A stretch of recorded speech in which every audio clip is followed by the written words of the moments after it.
Oke, satu hari yang lalu saya dapat pertanyaan dari Mas David Bagastara.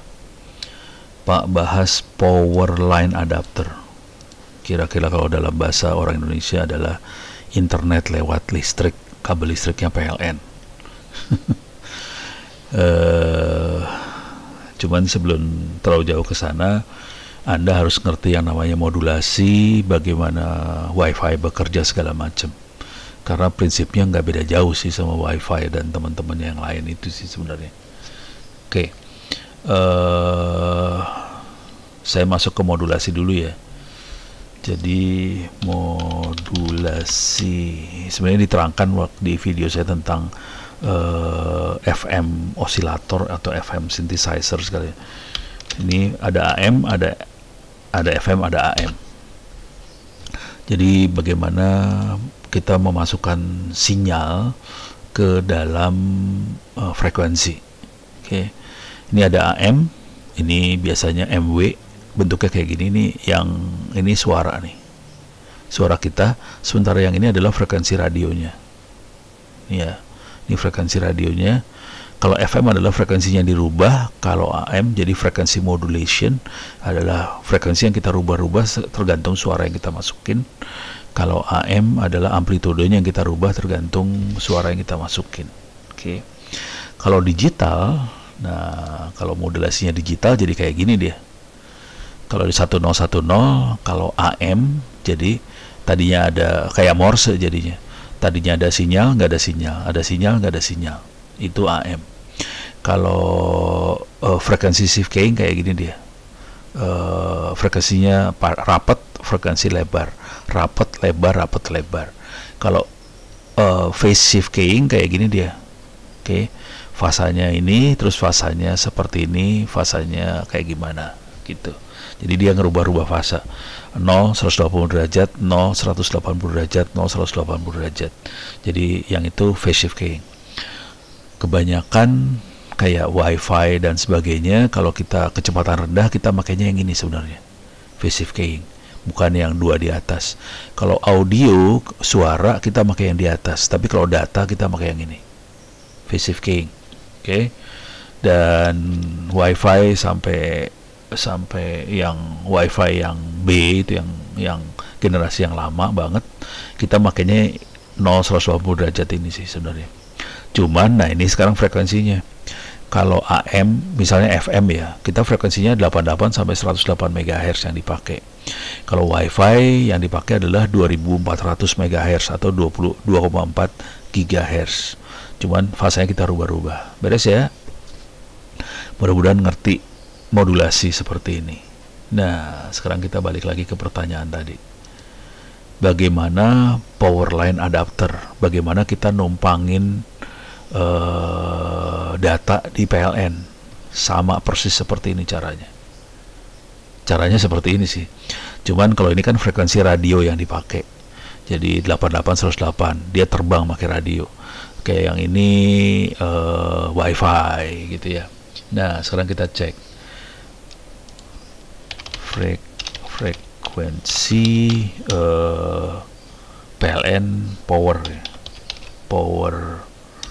line, frekuensi electrical power generator lah, harus pakai bahasa Inggris sih kalau mau enak. Generator. Nah, ini jelas ditulis di sini, generatorsource.com ini. Frekuensi yang dipakai adalah 60 Hz sama 50 Hz. Oke. Jadi, yang namanya PLN itu ada frekuensinya juga. Cuman frekuensinya nggak setinggi frekuensi radio. Tadi kan kalau radio FM 88 sampai 108. Kalau ini frekuensinya 60 sampai 50 Hz. Jadi, dia ada frekuensinya juga. Jangan khawatir. Jadi dia pakai frekuensi juga. Makanya namanya AC, alternating current. Jadi bolak-balik karena ada frekuensi tadi. Oke. Kalau pakai gambar bentuknya kayak gimana coba? Ini frekuensinya kayak gini nih. Ini gensetnya gede banget ya. Frekuensinya ya udah bentuknya kayak gitu doang. Jadi frekuensinya ada frekuensinya, beres ya. Jadi dia punya frekuensi. Nah, dengan dengan dengan frekuensi yang ini kita masukin sinyal digital itu ke dalam frekuensi. Gitu. Beres ya. Nah, ini kan kita lihat di spektrum frekuensi.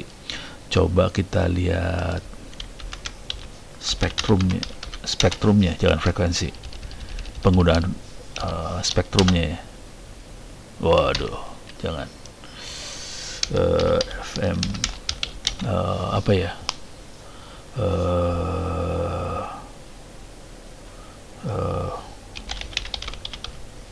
Analyzer. Nah, yang tadi kan dalam bentuk sinus ya. Sekarang kita lihat dalam bentuk frekuensi. Nah, kita bisa lihat dia bentuknya kayak gini nih. Wow. FM spektrum. Ini dia. Ini kita bisa lihat bentuknya seperti ini dia. Oke. Jadi waktu kita mancar, dia akan menguasai sekian kilohertz gitunya, pancarannya dia. Ini dia akan mancar.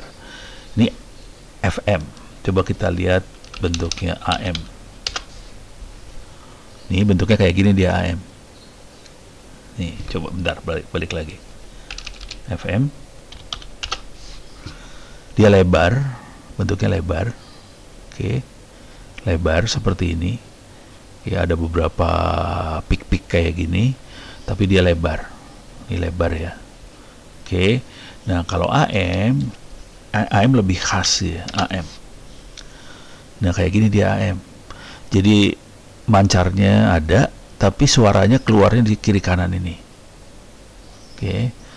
Ini sinyal suara kita sih sebenarnya ada di kiri kanan ini. Jadi bentuknya seperti ini, ada di kiri kanan. Oke.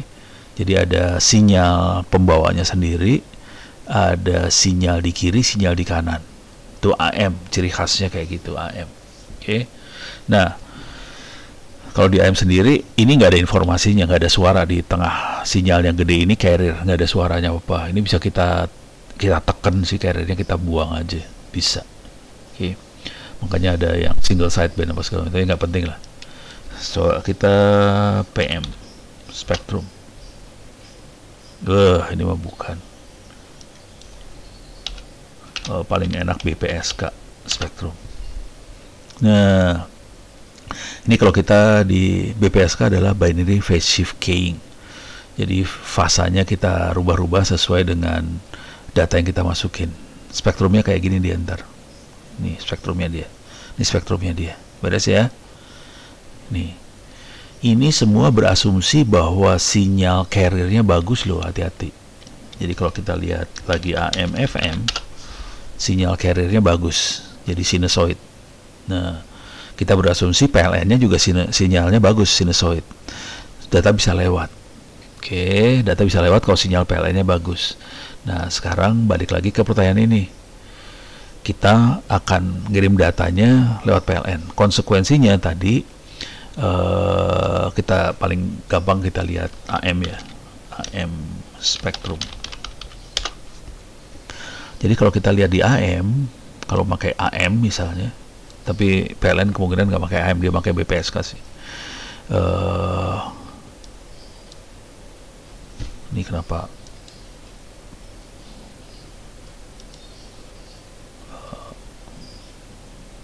Yang tadi bagus.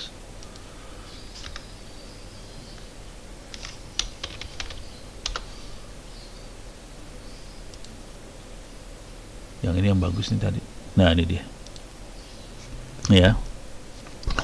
Kalau kita perhatikan yang ini, oke. Ini yang sinyal yang di tengah ini adalah kalau di PLN ini 50 Hz. Oke. Di kiri kanannya data. Kiri kanannya data. Kalau kita pakai PSK,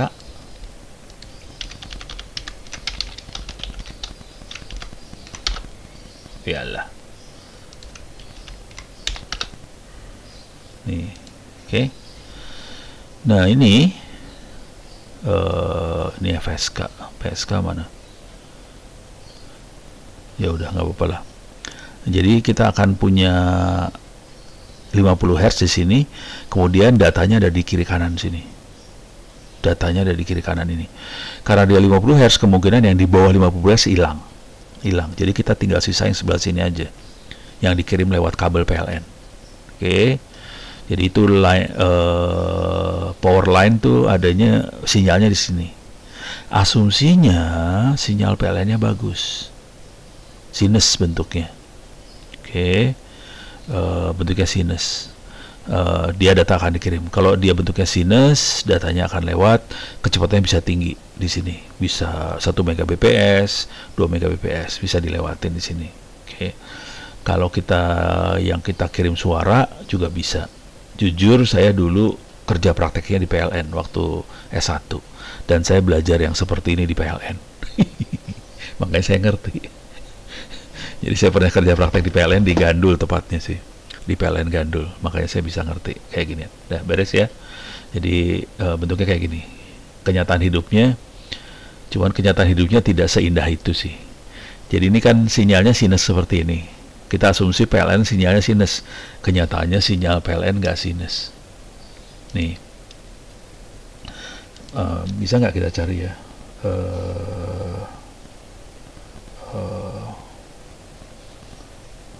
Power signal.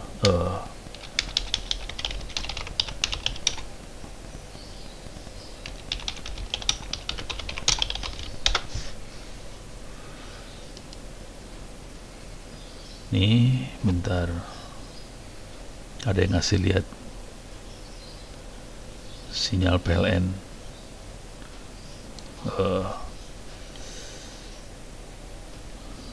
Ini bahasa Inggrisnya nggak bagus nih. Harus cari istilah yang bagus, benar-benar bagus ya. Electrical signal. Nah, ini kelihatan nih. Yang benar kira-kira kayak gini. Yang benar sinus. Oke. Kenyataannya nggak sinus. Kenyataannya seperti ini. Parah, bisa naik turun kacau.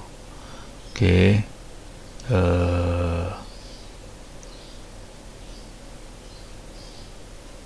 Ini kayak gini.